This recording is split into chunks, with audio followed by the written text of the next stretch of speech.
বিয়ের পরে মার সাথে যদি একদিন কথা না হয় মনে হয় যেন কতদিন কথা বলিনি। তাই সন্ধেবেলা বসে বসে মার সাথে কথা বলছিলাম আর ইচ্ছে হচ্ছিল আজকে একটু চিকেন খাবো, কারণ পৌষ মাসের পরে মাঘ মাস পড়ে যাবে।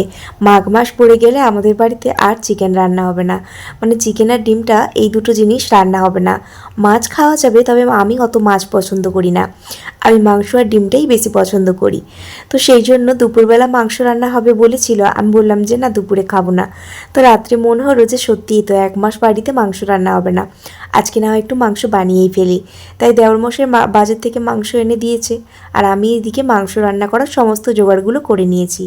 মার সাথে কথা বলতে বলতে মনে হলো যে সত্যিই যখন বাবার বাড়িতে থাকতাম, বাবার বাড়িতেও নিয়ম আছে বৈশাখ মাস, মাঘ মাস, কার্তিক মাস, এই 3 মাস আমাদের বাড়িতে পুরোপুরি নিরামিষ হতো। অ্যাকচুয়ালি বাবার বাড়িতে সবসময় নিরামিষ হয়, তাই নিরামিষ খেতে আমার কোনো প্রবলেম হয় না, কিন্তু চিকেনটা যখন রান্না হতো তখন নিরামিষ রান্নার পরে হতো, তাই আমার নিরামিষ খাওয়ার অভ্যেসটা বরাবরই রয়েছে। তো আজকে যেহেতু এই মাঘ মাস পড়ে যাবে, মার সাথে কথা হতে হতে মা বলেছিল মাঘ মাস তো পড়ে যাবে, আজকে মাংস খেয়ে নিয়েছিস তো, কারণ মা জানে আমি মাংসটা খুব খেতে পছন্দ করি। তো যাই হোক, মার সাথে কথা বলার পরে নিচে এসে এই যে রান্নাবান্না জোগাড় করছি। আর কয়েকদিন আগে বিরিয়ানির জন্য মানে বানাবো বলে চালটা নিয়ে এসেছিলাম, তবে বিরিয়ানি আর বানানো হয়নি, ফ্রাইড রাইস বানানো হয়েছিল।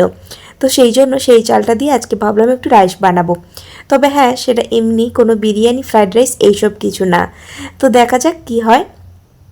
তারপরে এদিকে শ্বশুরমশাই যেহেতু মাংস খান না, আজকে ডিম ভাজা দিয়ে মুড়ি খাবে, তাই ডিম ভাজা করে নিচ্ছি। রান্না করার সময় বাড়ির বউদের মনে রাখতে হয় যে কে কোনটা খায় কে কোনটা খায় না, সব কিছু মাথায় রেখে কিন্তু রান্না বান্না করতে হয়, আর সেটা একমাত্র করে বাড়ির বৌমা। তো এখানে দেখো আমি ডিমটা ভেজে নিচ্ছি আগে বাবার জন্য, কারণ বাবা আবার শকুর হয়ে গেলে ঘরে বসে, মানে শীত তো প্রচণ্ড, আর বয়স্ক মানুষ তো রুম থেকে বেরোয় না ঠান্ডার জন্য, বাবাকে রান্না করে মানে রুমে দিলেই রুমেই খায়, কারণ ডাইনিংয়ে এসে যদি খায় তাহলে প্রচণ্ড ঠান্ডা, তো শীত লাগবে, সেই জন্য বেরোয় না। তাই আমি শকুর করলাম না, আগেই মানে ডিমটা ভেজে নিলাম। ডিম ভাজার পরে এখানে তেল দিয়ে দিয়েছি, আলুটা ভেজে নেবো, তারপরে চিকেন রান্না করব। গ্যাসে আবার এদিকে মায়ের জন্য ভাত বসিয়েছি, মানে মায়ের আজকে রবিবার ছিল, তো সেই জন্য নিরামিষ, মানে পৌষ মাসে রবিবার করেন, তো সেই জন্য নিরামিষ। মার এদিকে নিরামিষ, বাবার ওদিকে আমিষ, আমাদের আমিষ। আমি তিন রকমভাবে রান্না করছি। তো যাই হোক, এদিকে গ্যাসে ভাতটা বসিয়ে দিয়েছিলাম, ভাতটা মোটামুটি হয়ে আসছে, আর একটু বাকি রয়েছে। আর ওদিকে আমাদের জন্য চিকেনটা রান্না করছি, পেঁয়াজ দিয়ে লবণটা দিয়ে দিয়েছি যাতে তাড়াতাড়ি পেঁয়াজটা গলে যায়। আবার এদিকে দেখো চলে এসেছি, এসে ভাতের ফ্যানটা ঝরিয়ে নিচ্ছি। এই ফ্যান ঝরাতে আমি আগে এই ছোটো থালাতে সত্যিই পারতাম না, এর জন্য একটা বড় থালার প্রয়োজন হতো, আর এখন দেখো সব পেরে গিয়েছি। চাপ পড়লে ওই যে সব কিছু হয়ে যায় না, সিচুয়েশানটা সেরকমই হয়েছে।